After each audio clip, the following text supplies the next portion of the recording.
शृंगार पुरी जावे, सुभाष सांभाळावा. काय हे काय? युवराजांनी चिडू नये. चिडू नये? आम्हाला फरमान दिलं जातं. अरे निरोप पाठवायचा, आदेश पाठवायचा, पण हे फरमान. खासगीत सांगतात आम्ही तुमचे आबा आहोत, आणि चार चौघात वागले मात्र छत्रपतींसारखेच. पोटच्या पोराला हे असं फरमान पाठवतात. ते फरमान आपल्यासाठी नाही, आमच्यासाठी आहे. सारव करू नये. शंभूराजे, मग त्याची हिंमत तरी कशी झाली या फरमानावर ठसा उमटवायची? एवढी काही झाली होती? धीर निघाला नाही? स्वतः जाऊन शहानिशा तरी करायची होती. आम्ही शिक्का उमटवलाय, पण फरमान ठेवून घेतलंय. मातोश्री, तुम्ही तरी थांबवायचं होतं पोटच्या पोराच्या हद्दपारीवर अंमलाचा ठसा उमटवताना. जावई बापू, शांत व्हा. शांतच आहोत आम्ही, शांतच आहोत. आमासाहेब, आपल्याला एक विनंती आहे. जी. आपण शृंगारपुरी जावं आणि पुण्यात दिवाणजीस सांगून सरकारी दिवाणस्थान तयार ठेवावं. जी, परंतु फरमानाप्रमाणेच वागावं लागेल.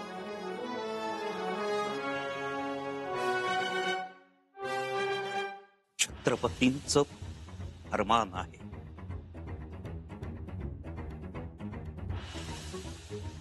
अवमान करता येणार नाही. निघण्याची तयारी करा.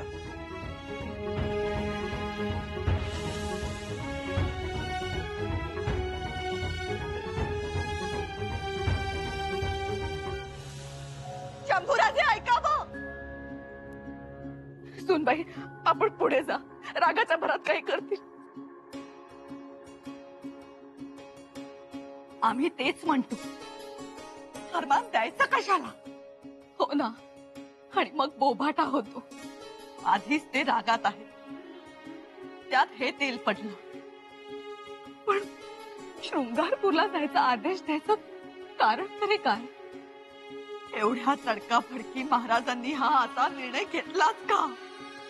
बघा ना, आणि रायगड सोडून शृंगारपूरला का?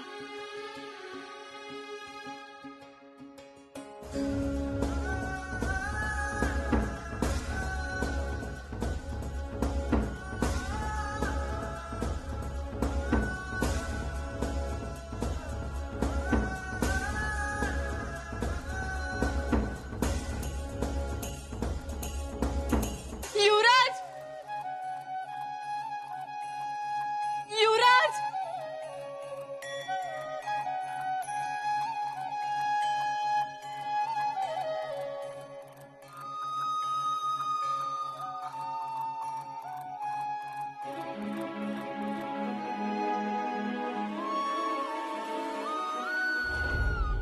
या चिटणीस,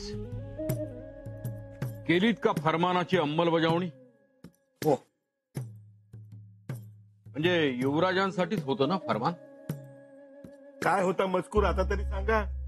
महाराजांनी युवराजांना शृंगारपुरास जाण्याचे आदेश दिले आहेत.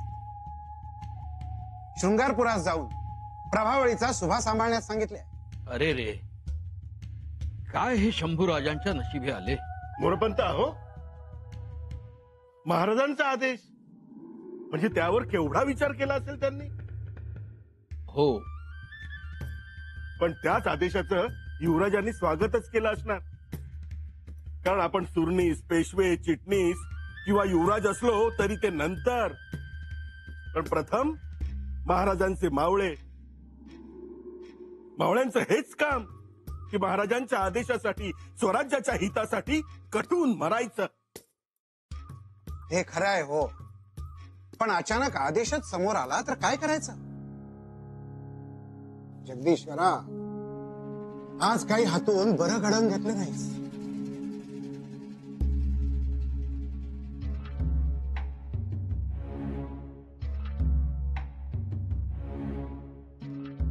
पंत, आज कुठे आपल्या मेहनतीला यश आलं आणि म्हणून शंभूराजे कुठे शृंगारपूरला.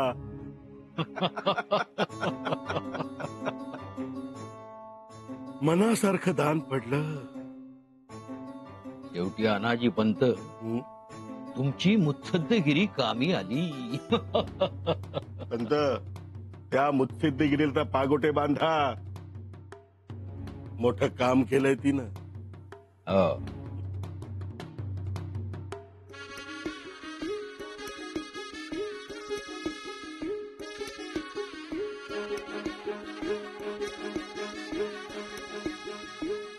आपण या.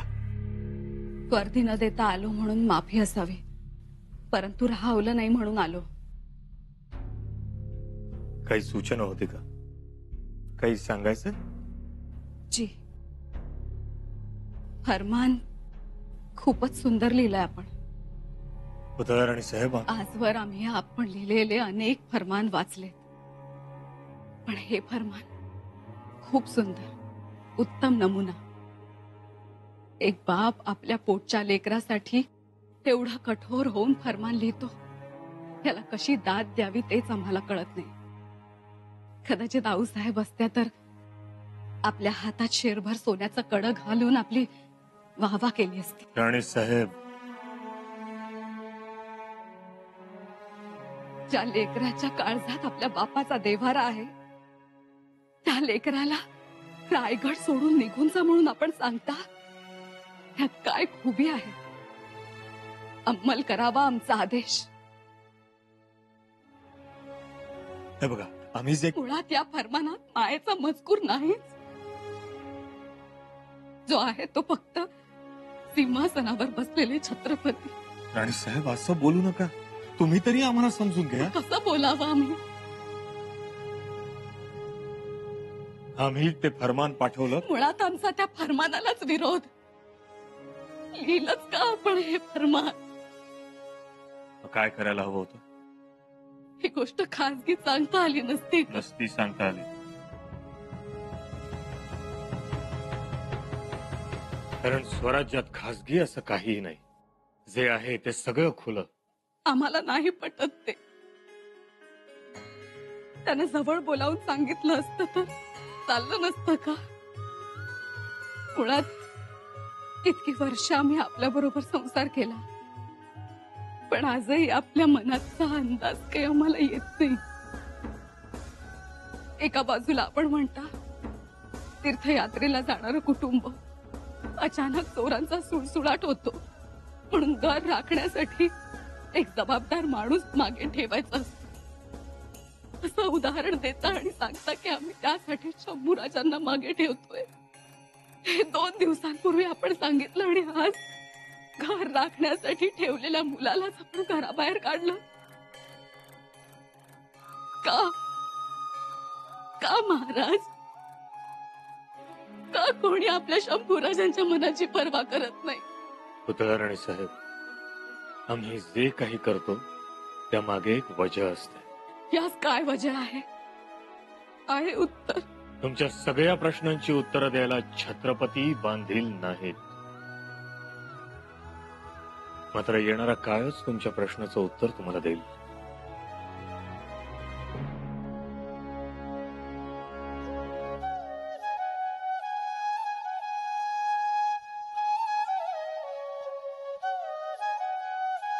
जगदंब.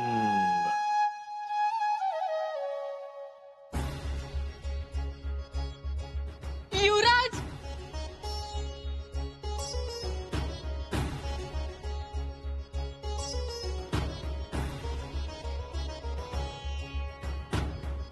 युवराज,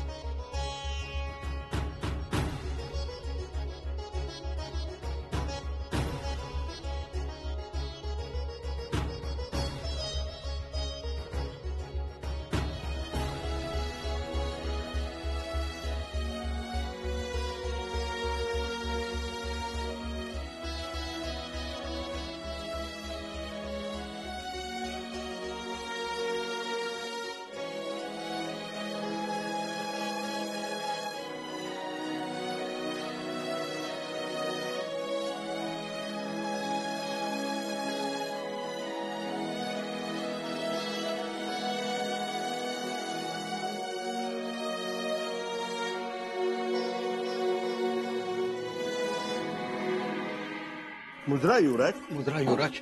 युवराज, आम्हाला समजलं, वाईट वाटलं. कशाबद्दल? महाराजांचा आदेश म्हणजे फरमान. युवराज, परंतु आम्ही दिलेला आशीर्वाद वाया नाही जाणार. हो हो, यशस्वी होणारच तुम्ही. झालं. युवराज, नाराज नका हो. आपण नाराज नाही होणार, नाही तर काय हो. आणि आपलं ठरलंही होतं युवराजांच्या हाताखाली राहून स्वराज्य सांभाळायचं. हो ना. आणि महाराज एवढे विचारी, पण मग त्यांनी असं कसं केलं?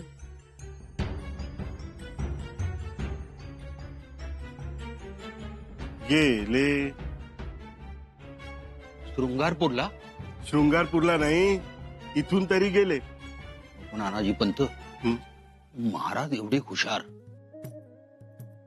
पण त्यांच्याही लक्षात आली नाही तुम्ही मारलेली गाठ. का आली असेल? आली असती तर बोलले असते, कान उघडणी केली असती लगेच. हो, तेही आहेच. युवराज एकदा गड उतार झाले की आपण मोकळे. नानाजी पंत, तोपर्यंत टांगती तलवार आहेच ना डोक्यावर. काय हो मोरपंत, तलवारच नाही आता टांगायला हातात. फक्त एक करूया, काय? जगदीश्वराला साकडं घालूया. हा. त्याला सांगू की देवा जगदीश्वरा, शृंगारपूरचा रस्ता चोखाळून ठेव. रस्त्यातील दगड धोंडे बाजूला कर, म्हणजे युवराजांचा प्रवास कसा अबदार होवो. वा वा वा, नानाजी पंत, हे अगदी लाखातलं बोललात हो.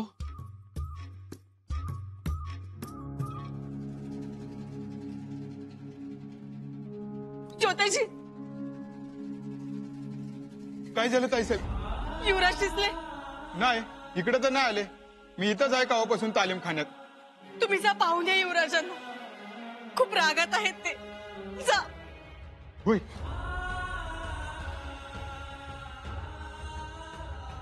कुठे गेले असतील युवराज?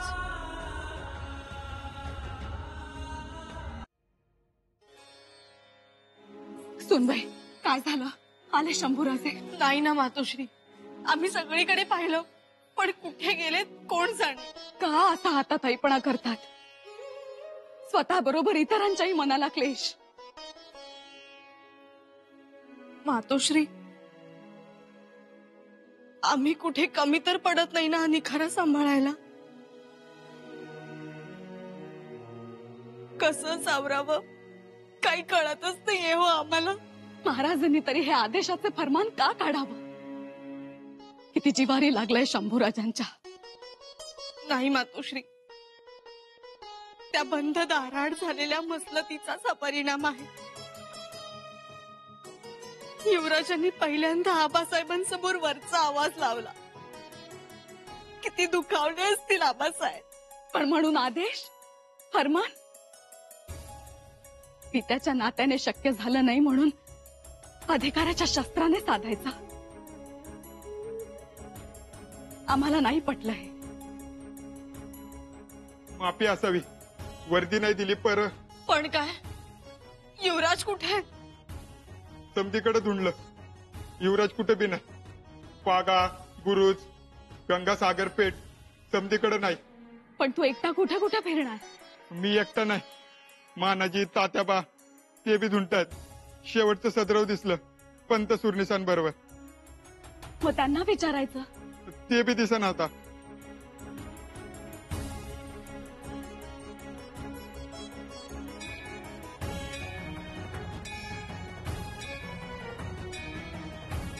मातोश्री, यावेळी घंटानाथ.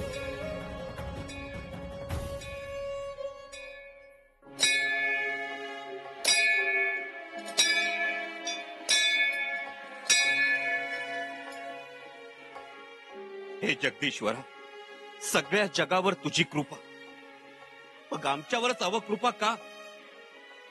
चेष्टा, मस्करी, अवमान, अन्याय सगळं देतोस आम्हाला, भरभरून देतोस. मग आनंद देतानाच हात आखडता का घेतोस?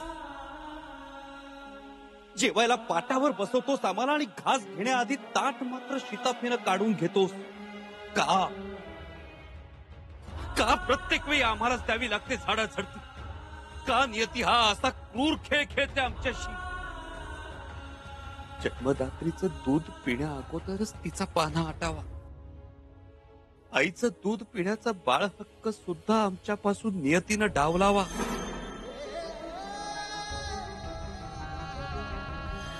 आम्ही कुठं रांगतो, दुडू धावतो, तिच्या पदरात लपू पाहतो तर तो पदरच हिसकावून घेतला जातो. जन्मदात्री आई आम्हाला सोडून जाते.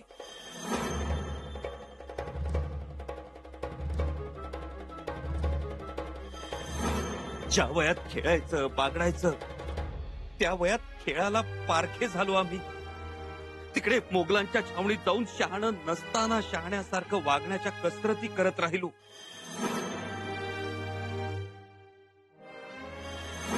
आग्र्याला गेलो, औरंगजेबाची कैद अनुभवली, मथुरेचा एकटेपणा पोरकेपणा अनुभवला. स्वतःच्या मृत्यूच्या बातमीची मिठाई खाल्ली.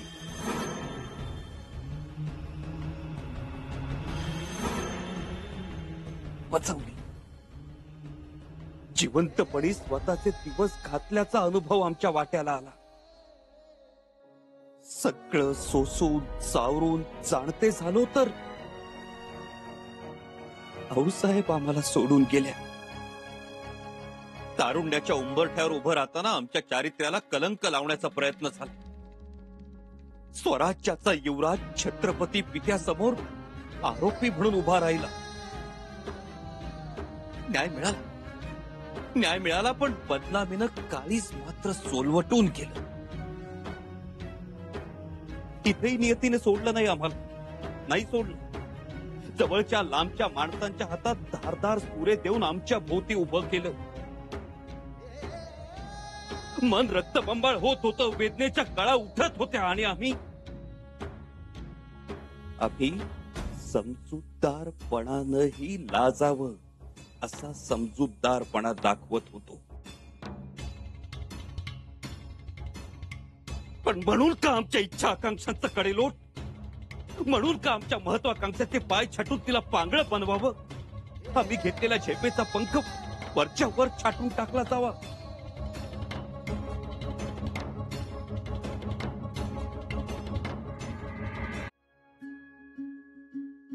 चित्तेश्वरा, नाही सहन होत हे. नाही सहन होत. आमचं उसळतं रक्त आता पेटतंय. आमच्या भाबड्या जीवाला आग लागली आहे. नियतीनं नेहमीच आम्हाला ठिणग्यांचा अंगरखा दिला. आम्ही निमूटपणे घातला आणि घोड्यावर स्वार झालो तर घोड्याची आयाळ सुद्धा पेटली. ईश्वरा, आमच्या उभ्या आयुष्याला वणवा लागलाय. हा वणवा आणि उपेक्षेचा वनवास थैमान घालतोय आमच्या भोवती. जगदीश्वरा, हे सहन करण्याची शक्ती आम्हाला दे. जी पावलं रायगडाच्या लाल रुजम्यावरून, लाल गालिचांवरून, फुलांच्या पायघड्यांवरून चालली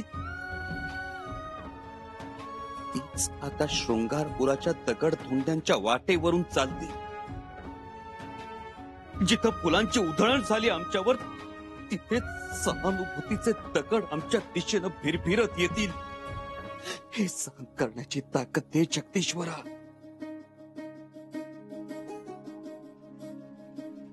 कोणालाच सांगू शकत नव्हतो, बोलू शकत नव्हतो, म्हणून तुझ्या दाराशी आलो. माफ कर जगदीश्वरा. आज या शंभूकडून तुला फक्त अश्रूंचा अभिषेक आणि संतापाची फुलंच मिळाली.